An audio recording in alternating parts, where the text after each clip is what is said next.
Burma is a country that has been isolated for about 50 years, since 1962, when the head of the military took over.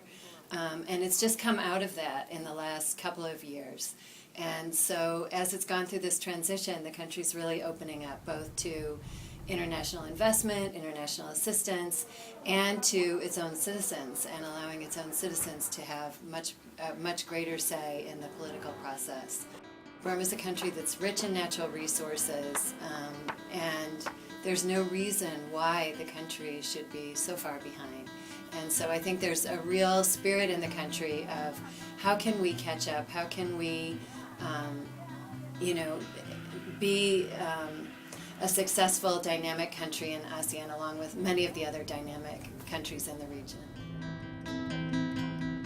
Because the country had been so cut off, the government or the civil service isn't that up to speed on the various UN climate change conventions and all the provisions in those conventions, and also even regional frameworks for dealing with climate change and environmental issues. PISA has been invited to come and work with both our NGO partner and with a number of the ministries here that are the frontline ministries for climate change policy on a program on mainstreaming climate change into national policy. It's an amazing opportunity. Burma's at a moment of transition, a fragile moment, but one that's very exciting. PISA uses a partnership model. We never come to a country with our own agenda or ideas about what needs to be done.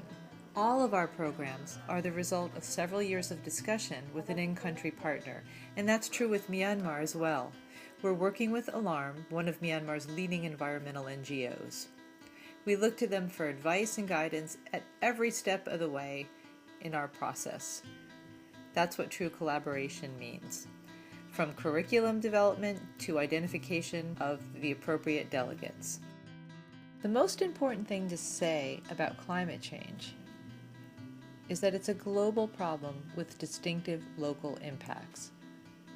For this reason, we see many common challenges across the region, but we need to underscore the need for specific responses that account for local conditions. It can't be a one-size-fits-all approach. This is a rich country with poor people. The natural resources are immense. But how will those resources be used? That's the real question now. What PISA can contribute is bringing new methodologies and approaches.